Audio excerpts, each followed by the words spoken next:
हमारा टॉपिक है bone cell. Human skeleton system में as you know that skeleton is made up of a cell. It is called the osteoblast, osteoclast and osteocytes. ये तीन तरह के cell होते हैं जो कि रिस्पॉन्सिबल होते हैं बोन्स बनाने में या बोन्स को मेंटेन रखने में। तो हमारे पास बोन सेल जो है, bone cells are divided into two type. It is divided into three types। ये तीन टाइप्स के अंदर डिवाइडेड हैं, यानी कि तीन तरह के बोन सेल्स मौजूद होते हैं। अब कौन कौन से बोन सेल्स मौजूद होंगे? Osteoblast, osteoclast and osteocytes. ठीक है, सबसे पहला जो टाइप है बोन सेल्स की वो क्या है जी? ऑस्टियोब्लास्ट।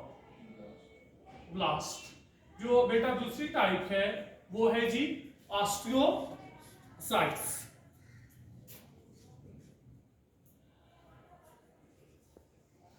ऑस्टियोसाइट्स।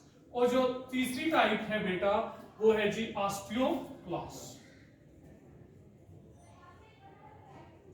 ये तीन टाइप्स के बोन सेल्स हैं जो कि बॉडी के अंदर मौजूद होते हैं और आपकी बॉडी के अंदर तमाम का तमाम स्केलेटन सिस्टम बनाते हैं।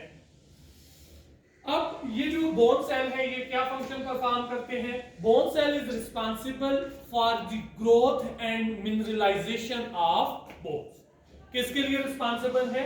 बोन सेल्स आर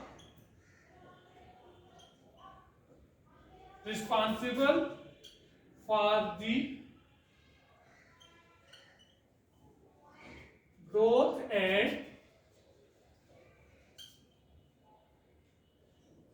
mineralization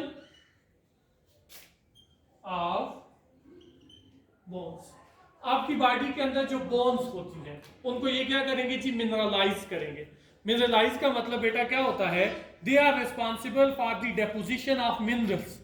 जो मिनरल्स है, जो कैल्शियम है, जो पोटाशियम है, जो फास्फोरस है, वो कंटिन्यूसली आपकी बोन्स के अंदर डिपॉजिट होते रहेंगे by the activity of these cell. उसके बाद they are responsible for the growth of the bone. जो बोन की ग्रोथ होती है with the passage of time, आपने देखा होगा कि बोन जो है वो कंटिन्यूसली इंक्रीज होती रहती है, लेंथ के अंदर भी और विड्थ भी उसकी इंक्रीज होती रहती है। This is takes place by means of these bone cells। तो यहां पे हमारे पास ये जो बोन सेल्स हैं इनमें सबसे पहली जो टाइप्स आ जाएगी, it is called the osteoblast. सबसे पहली जो बोन सेल की टाइप आ जाएगी वो क्या है जी? ऑस्टियोब्लास्ट आ जाएंगे। अब ऑस्टियोब्लास्ट आर दी मोनोन्यूक्लिएटेड सेल्स। ठीक है, ये कौन से सेल्स होते हैं? मोनोन्यूक्लिएटेड होते हैं। It's mean that their nucleus या their cell have a one nucleus. इनके सेल के अंदर क्या होगा जी? एक न्यूक्लियस मौजूद होगा, सिंगल न्यूक्लियस मौजूद होगा। They are mononucleated cells. They are mononucleated cell. पहली बात इनकी ये आ जाएगी।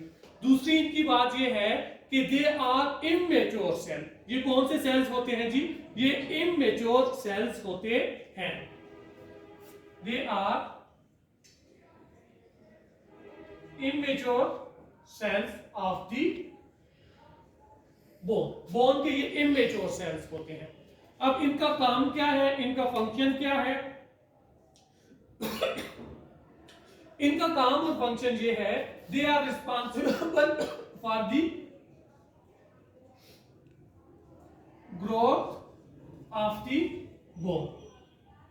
बोन की क्या करते हैं? एक तो ग्रोथ करते हैं, यानी कि उसकी जो ग्रोथ हो रही होती है, उसका जो डायमीटर हो रहा होता है, उसको क्या करते हैं जी? इंक्रीज करते हैं। प्लस इसका दूसरा काम ये है बेटा कि it is also responsible for the Uptake of minerals from the blood. ये दूसरा काम क्या फंक्शन परफॉर्म करते हैं? मिनरलाइजेशन या take of minerals from the blood, blood से मिनरल्स को क्या करेंगे, लेंगे और कंटिन्यूसली डिपॉजिट करते रहेंगे बोन्स के अंदर।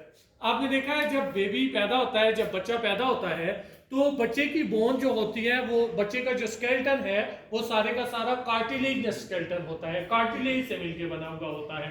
With the passage of time आप देखें उसकी बोन जो है वो क्या होती जाती है जी, कार्टिलेज रिप्लेस होती जाती है हार्ड बोन के साथ। तो ये किस वजह से होता है, basically this happened due to the mineralisation, process of mineralisation, यानी कि जो मिनरल्स हैं, जो कैल्शियम है, जो फास्फोरस है, वो क्या होती रहेगी, इनके अंदर डिपॉजिट होती रहेगी। इन तमाम के तमाम जो कैल्शियम है, मैग्नीशियम है, वो क्या होती रहेगी, डिपॉजिट होती रहेगी। किसके अंदर, इन बोन्स के अंदर डिपॉजिट होती रहेगी।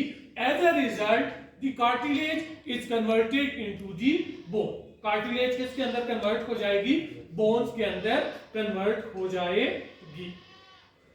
अब यहां पे हमारे पास ये जो ऑस्टियोब्लास्ट है, they at maturity they are converted into the osteocytes. जब ये मैच्योर होते हैं तो ये किसके अंदर कन्वर्ट हो जाते हैं जी, ऑस्टियोसाइट्स के अंदर कन्वर्ट हो जाते हैं। अब ये जो ऑस्टियोसाइट्स हैं, it is the type of blood cells, और ये कौन से ब्लड सेल्स होते हैं जी, osteocytes are the mature bone cells, या मैच्योर आपकी बोन्स के जो सेल्स होते हैं उनको क्या बोला जाता है, ऑस्टियोसाइट्स बोला जाता है। यहां पे हम लिख देते हैं जी ऑस्टियोसाइट्स।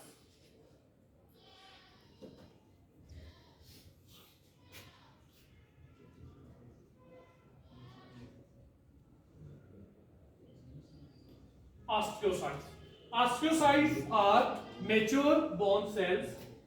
सबसे पहली बात यह है कि ये कौन से होते हैं जी, मैच्योर बोन सेल होते हैं, मैच्योर बोन सेल्स होते हैं। यानी कि जब ऑस्टियोब्लास्ट जो है जब मैच्योर हो जाते हैं तो they are converted into the osteocytes. ठीक है, अब ये जो ऑस्टियोसाइट्स है इनका फंक्शन क्या है, इनका फंक्शन ये है कि ये दूसरे बोन सेल्स के साथ क्या करते हैं जी, कम्युनिकेट करते हैं, एक दूसरे के साथ जुड़े हुए होते हैं। कम्युनिकेशन जो है वो सारी की सारी ऑस्टियोसाइट्स प्रोवाइड करते हैं। प्लस दूसरा क्या इनका काम है, दूसरा इनका काम ये है Uptake of calcium from the blood, Uptake of calcium, Uptake of minerals from the blood, blood के अंदर से जो मिनरल्स हैं उसकी क्या करेंगे जी, अपटेक करेंगे।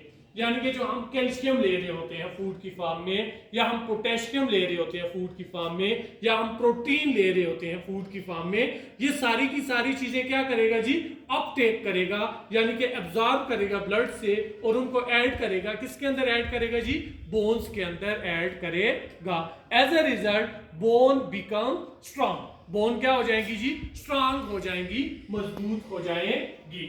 उसके बाद they are also responsible for the release of minerals back into the blood when the calcium or other mineral level is decreased from the blood. Then the osteocytes also maintain the mineral homeostasis inside the body, body के अंदर mineral homeostasis को भी maintain रखता है।